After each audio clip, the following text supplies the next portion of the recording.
instead of addressing the feeling of stress or what you think you like emotionally need to handle the stress, which a lot of times is in those escapism, or it's looking for like comfort things like comfort food or carbohydrates.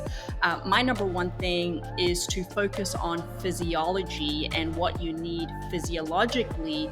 Welcome to the True Health Solutions podcast. I'm your host, Dr. Lonnie Bagwell, stress, inflammation, and functional health clinician.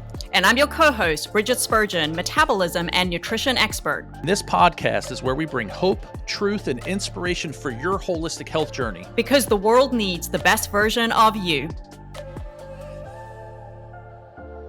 All right, and welcome back to True Health Solutions podcast. I'm your host, Dr. Lonnie Bagwell, here with Brigitte Spurgeon. With part 2 to our stress discussion, stressed out syndrome, SOS, as I call it. And we're going to talk about what most people probably anticipated us to be talking about when we have a stress podcast, which is all the bad side. So hopefully we got everybody's attention. We got them to understand more of what that stress response is, to embrace it, right? To realize that it's the key to it's not just this only negative thing. It's this incredible positive opportunity. It's powerful either way. So it can be used for good or it can be used for bad, right? And so hopefully we took the first steps in people being more resilient, and we ended the podcast with talking about hormesis and how actually microdosing stress ultimately creates a more resilient body and better performance at a cellular level, all the way up to, obviously, training programs, micro stressing training programs in order to, be able to achieve our athletic goals even. So stress, not just a bad thing. And we said there were 4 types of stresses. We said there, in last episode, we talked more about good stress and acute stress, which is a perfect response if we're running from a bear in the woods or someone who breaks into our house, right? Or we can use it for good, like we talked about. Now, this episode, we're going to talk about more of where people, unfortunately, are more often, which is falling under the category of dealing with bad stress or chronic stress. And really, I talked about a bell curve last time, and we talked about how you need stress to perform, and there's an optimal amount of stress creates peak performance, right? That's the peak of the bell curve. And but unfortunately, what happens when you overtrain? What happens when you push past the peak of the bell curve? We start to lose performance. What if? And I guess I didn't, and we didn't talk about this beforehand, but I'm sure at some point you experienced physically in your own training, where you pushed yourself too far, past the bell curve, and it cost you something. So share with our listeners maybe an example of when something like that might have happened. Yeah, actually, that happened when I trained for Ironman. So, my training peaked at about 20 hours a week. I'll be honest, I felt amazing. This was 2019. I climbed Kilimanjaro. I did multiple races. We had a lot going on in our weight loss business. And so I was in high performance. My brain was sharp. I was organized. I woke up every morning at 4 or 4:15, got workouts in, got to work, and I was energized, like rah for the day. It felt amazing. And then I did have a back injury that I was dealing with, and had a back injury before the race. But once again, still performed, still did well. Got back, recovered. Honestly, the day after the race, I didn't even have any muscle pain. Like, I woke up at 6:30 after finishing the race at 10 o'clock the night before. Felt amazing. And then a couple of weeks later, it's like you feel good until you don't. And 2 weeks later, my energy tanked. My GI was disrupted. I started gaining weight. My whole body was off.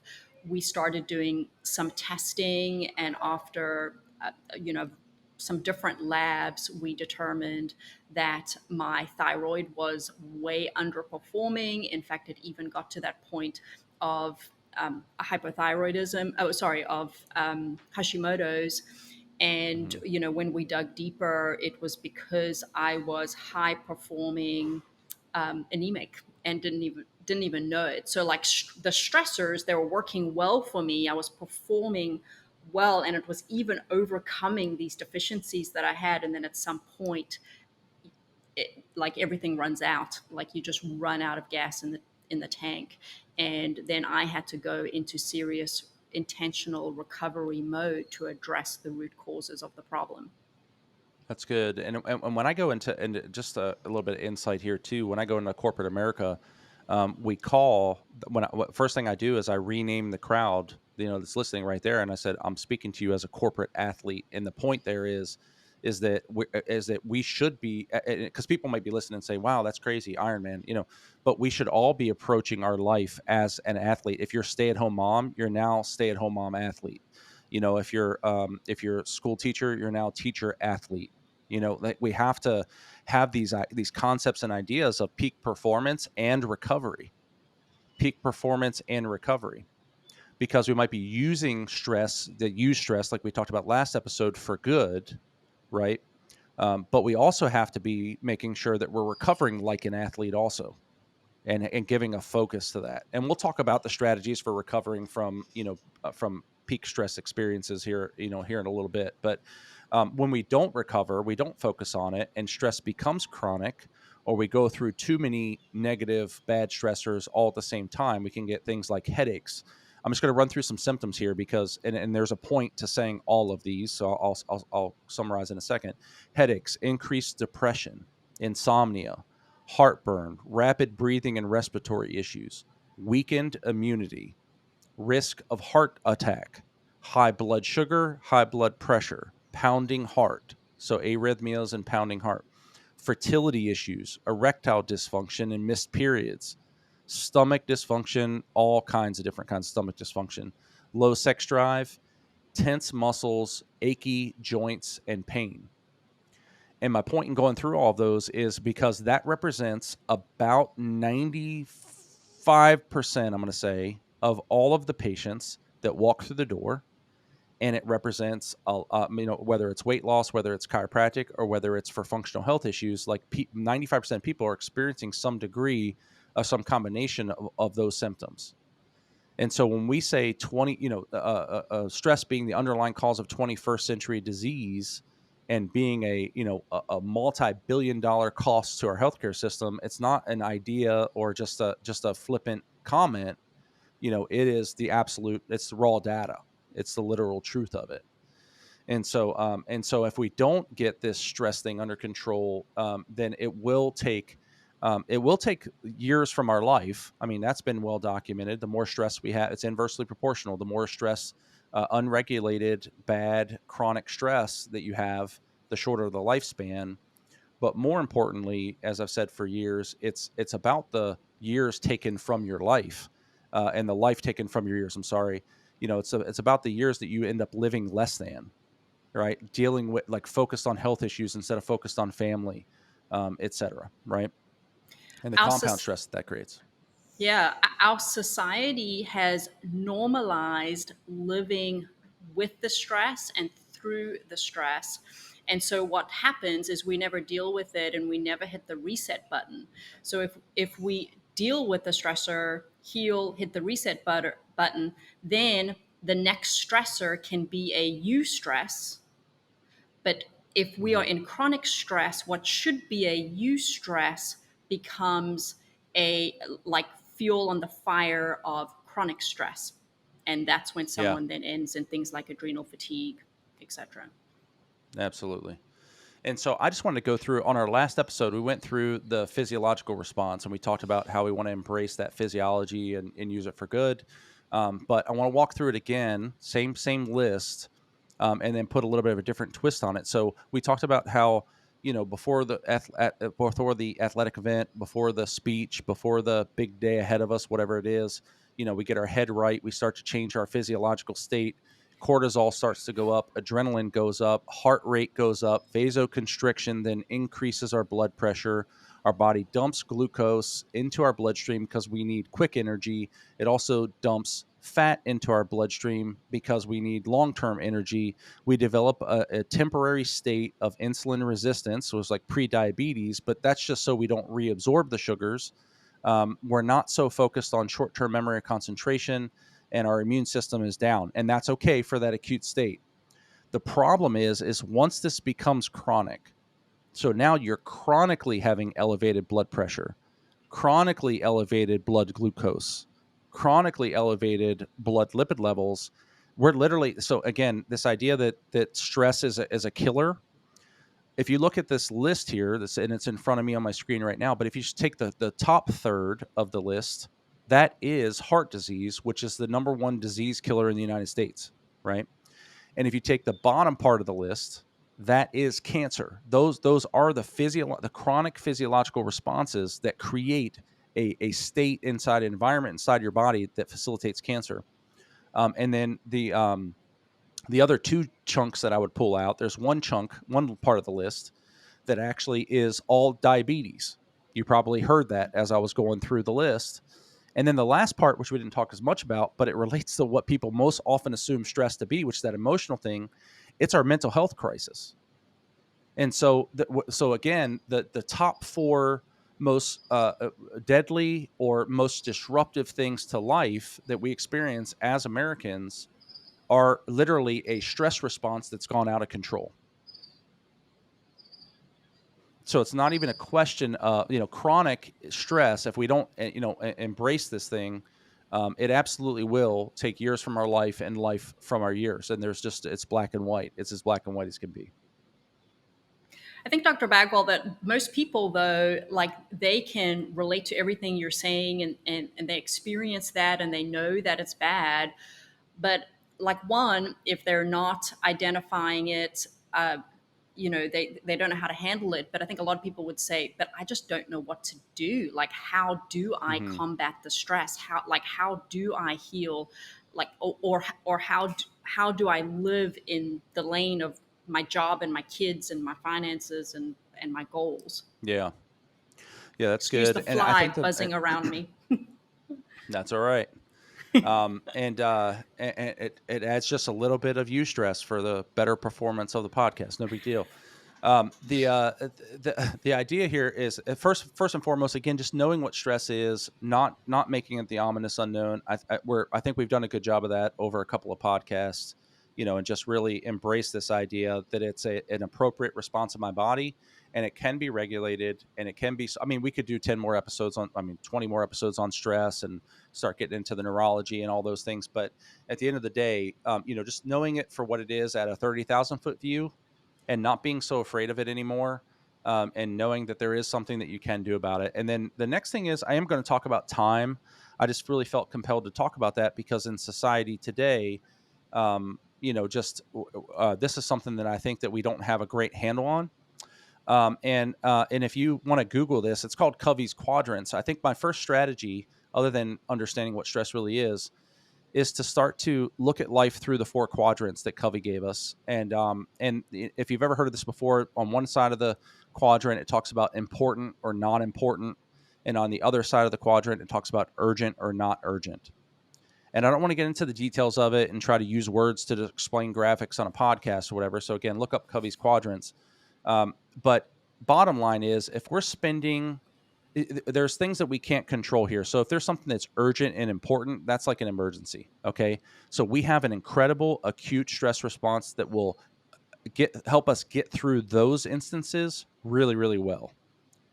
But the non-important urgent things, like interruptions that are constantly happening throughout our day that we don't do a good job of defending against, we don't have good boundaries, we don't have good protective mechanisms in our schedule and in our life, and we allow intrusion from other people or devices or whatever it might be. We spend so much of our time really ramped up over non-important things, or worse, we just give through escapism from those things.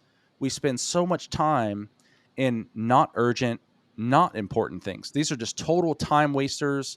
These are like again, escapism. This is like video games, even as adults, right? Things like that we see people do.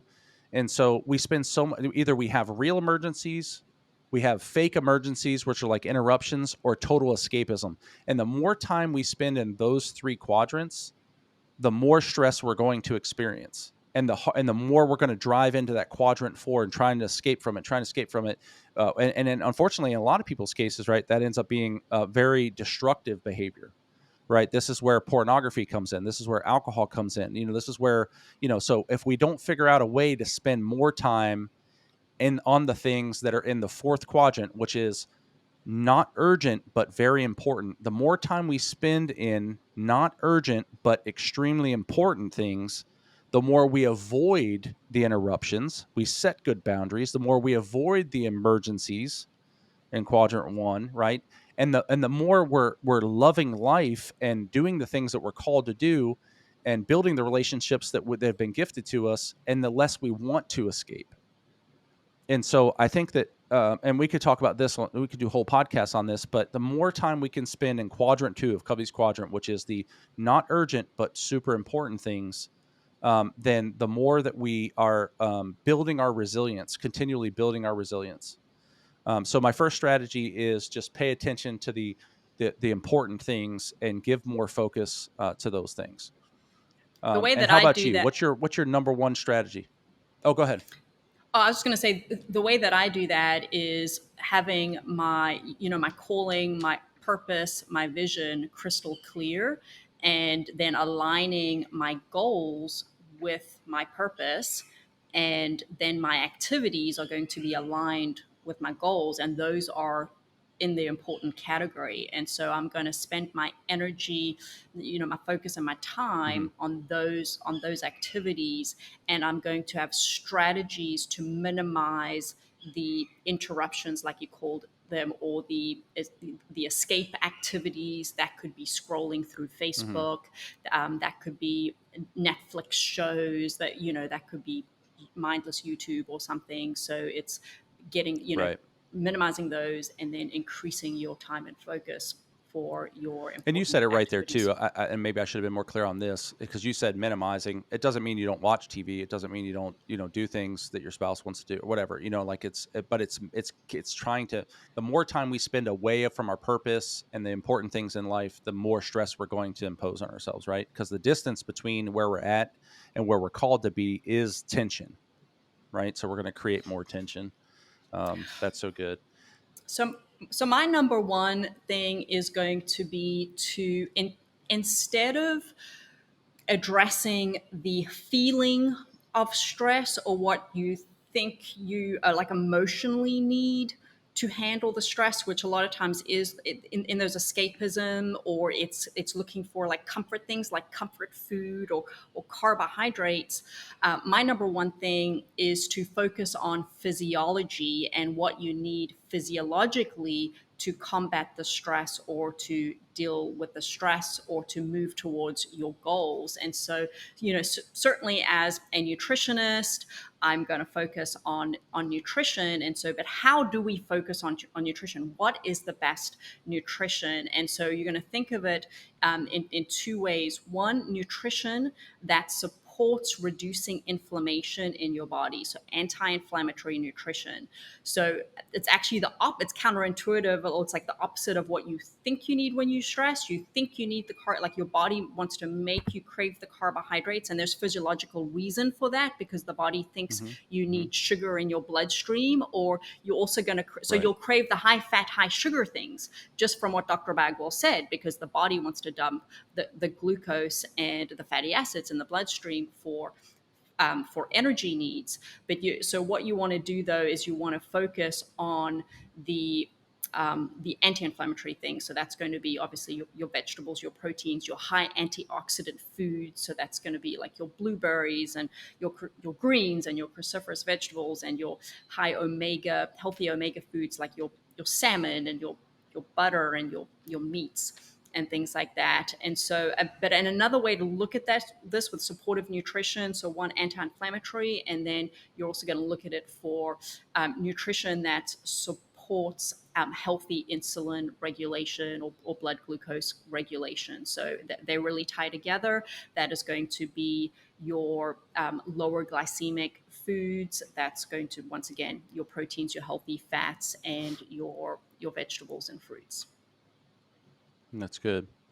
And then, and I'd be remiss if I didn't mention to our listeners to give your nervous system is your stress response system. And so if you do not give care to that, then you're actually not supporting the very system that you were given to be able to regulate. So when we talk about stress, we might talk about sympathetics and living a sympathetic dominant life, right? Or if we're talking about rest, digest, and recover, we're talking about parasympathetic. This is all nervous system talk. And so and so if we're not giving care to that, then we're really hamstringing ourselves against having a good stress response and having good resilience. And so one simple thing is to pay attention to posture. I mean, you think about how you sit, how you lay in the bed at night. Are you laying on your back with your curves supported? Or if you are laying on your side, are you laying in proper alignment from a side, or do you look like a W, laying on your side? When you get up and how do you sit at the breakfast table? How do you sit in the car on the way to work? How do you sit at at the office, or are you using a standing desk like you should be? The drive home, the sit at the dinner table, the sit in front of TV. Our posture is constantly, being challenged throughout the day.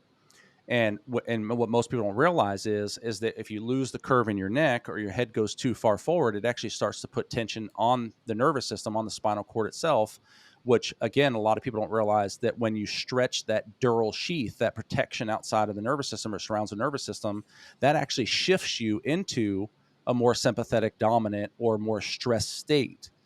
And so and you're saying, like, wait a minute, Dr. Bagwell, how I sit, how I lay, that can make me more or less susceptible to, the effects of stress, or more or less resilient. And I'm saying, yes, that's exactly what can happen.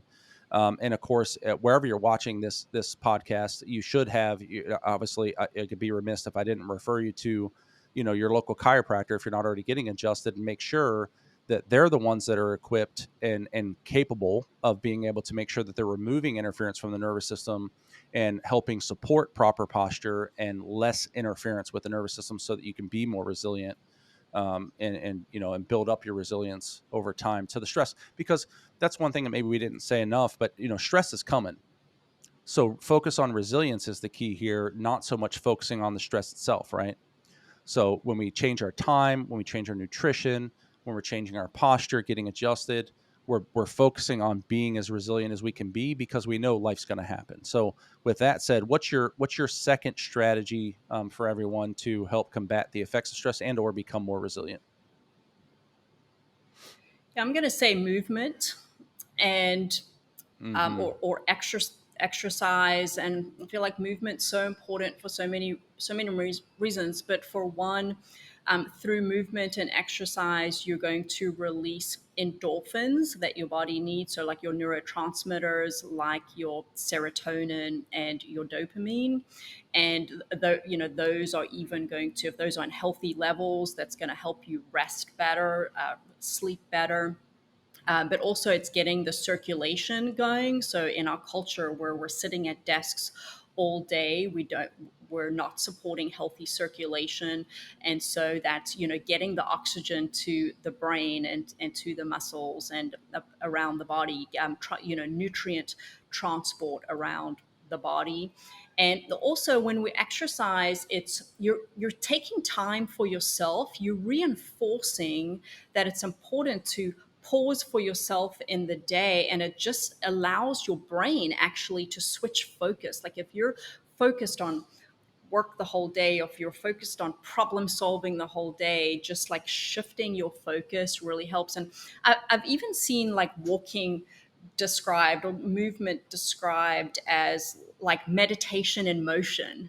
And so you just think of Mm-hmm. the power of that. And if you're intentional about your exercise for reducing your stress. I mean, I remember when I was running a lot, and just putting on a podcast, and just like shifting my brain away from dealing with the problems and the urgencies of the day just helped me shift focus. So yes, just, and the thing is, and Yeah, that's that's the reason good. why I use the word movement, is because if I Mm-hmm. use the word working out, like your brain might think like oh, I have to do an hour in the gym, or I, have to, join a boot camp or something.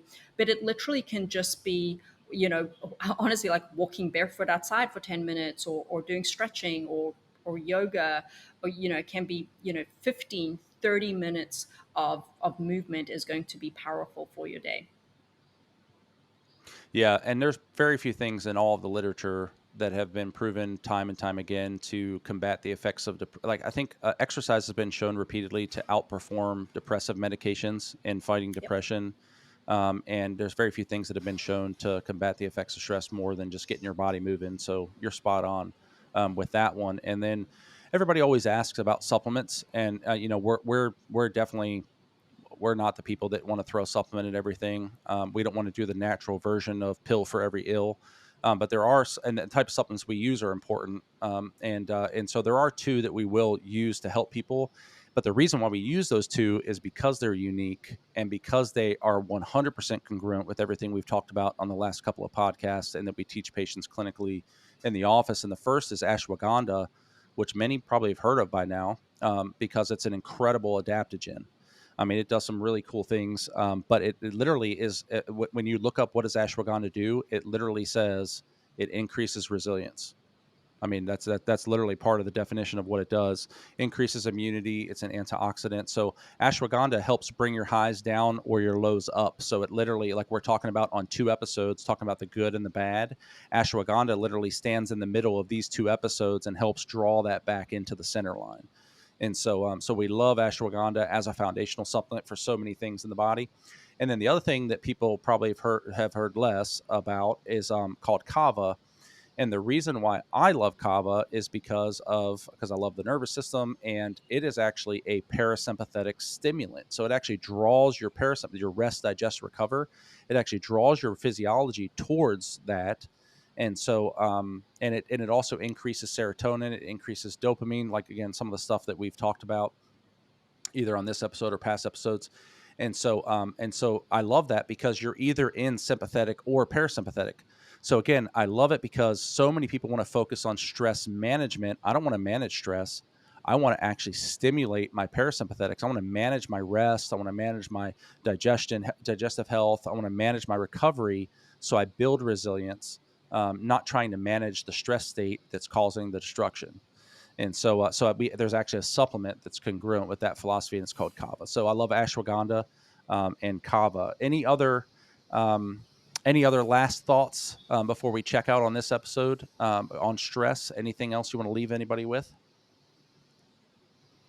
I don't think so. I mean, just there's hope. Yeah. Like we have hope. There are solutions, and you can get to the other side of it even better than you were before. Amen. And don't forget how powerful stress is powerful either way, whether we use it for good or whether we're, again, losing hope and succumbing to the negative effects of it. And so let's choose good. And so thank you very much for tuning into this podcast. Make sure that you click like and subscribe and get ready for more episodes coming down the pipe. So we thank you for joining us. We love you, and we'll see you next time. Thanks for joining us today on True Health Solutions Podcast. Make sure that you click to subscribe. Also, go to our website, www.truehealthcharlotte.com, where you can download any resources related to today's show or any future shows. And lastly, if you search for True Health Center Group on Facebook, you'll be able to join our free health community. We look forward to seeing you there.